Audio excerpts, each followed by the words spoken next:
शिशु दिवस भाषण वरेण्य सभापति महोदय, पूज्य गुरुजी गुरुमावृंद, मंचासीन अतिथि, मोर सहपाठी तथा छोट बड़ भाई और भौणी माने, आजिर एही दिवसटी शिशुमानंक प्रति उत्सर्गीकृत।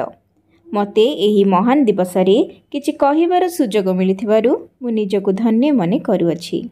स्वाधीन भारतर प्रथम प्रधानमंत्री पंडित जवाहरलाल नेहरू शिशुमानंकु बहुत भल पाउथिले। तांको मतरे जदि आमे वर्तमानर शिशुमानंक उपयुक्त जंत्र नेई तांकु उचित मार्गरे नेबा तेबे आमे एक सुंदर भारतर परिकल्पना करि परिबा। तेणु तांको जन्मदिन नवेम्बर 14 तारिख दिनटिकु शिशु दिवस रूपे पालन करा जाए। 1899 मसीहा नवेम्बर मास 14 तारिख दिन आल्लाहाबादर आनंद भवन रे जवाहरलाल नेहरूंको जन्म। तांको पितांको नाम मोतीलाल नेहरू और मातांको नाम स्वरूपा राणी चुल्ला।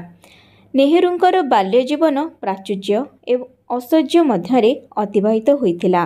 से लंडन रु आईन पास करी 1912 मसीह भारत फेरिथिले। महात्मा गांधी नेतृत्व रे स्वाधीनता संग्राम आंदोलन रे झांस देई से बहुत थर कारावरण मध्य करथिले। परिशेष रे भारत स्वाधीनता लाभ कला एवं से स्वाधीनतार प्रथम प्रधानमंत्री हेबार गौरव अर्जन कले। दीर्घ 17 वर्ष काल भारतर प्रधानमंत्री रूपे दायित्व ग्रहण करी विश्व रे भारतर सम्मान वृद्धि करि पारिथिले। शिशु माने हेउचंती देशर शक्ति और प्रगतिर सूत्रधार। से भविष्यत रे देशर नागरिक और देशर कर्णधार रूपे प्रतीयमान होइथांती। एणु देशर सामग्रिक विकास शिशुमानंक उपरे ही निर्भर करिथाए। सेथिपाई शिशुमाने सुस्थ और निरोग रहिबा आवश्यक।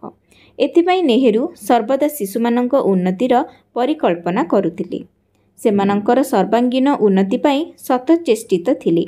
शैशव कालरू शिशुमानंकु आदर्श शिक्षा प्रदान करागले सेमाने जणे जणे सुनागरिक होई पारिबे। शिशुमानंक प्रतिभाकु परिप्रकाश करिबाकु हेले आदर्श शिक्षा और उत्तम परिवेश आवश्यक। एथिपाई प्रथमे मातृजातिकु सुशिक्षित करागले सेमाने शिशुमानंकर स्वास्थ्य प्रति उचित दृष्टि रखिबा सह शिक्षार उन्नति होई पारिबो। शिशुमानंक उन्नति रे शिक्षक मानंकर मध्य एक गुरुत्वपूर्ण भूमिका रहिछि। 1964 मसीहा मे 27 तारिख मध्याह्न समय रे एही महान व्यक्तिंकर देहांत हैला। तांको मृत्यु रे सारा विश्व कांदी उठिथिला। शिशु माने तांको श्रद्धा और सम्मान रे चाचा नेहरू बोली डाकुथिले। आसंतु आमे एही दिवस रे संकल्प नेबा जे सर्वदा पिता माता और गुरुजन मानंको सम्मान देबा, एक आदर्श तथा देशर सुनागरिका हेबा, जहाँकि चाचा नेहरूंको प्रति आमर प्रकृत श्रद्धांजलि हेबो। मु एतिके कही मोर वक्तव्य शेष करुअछि।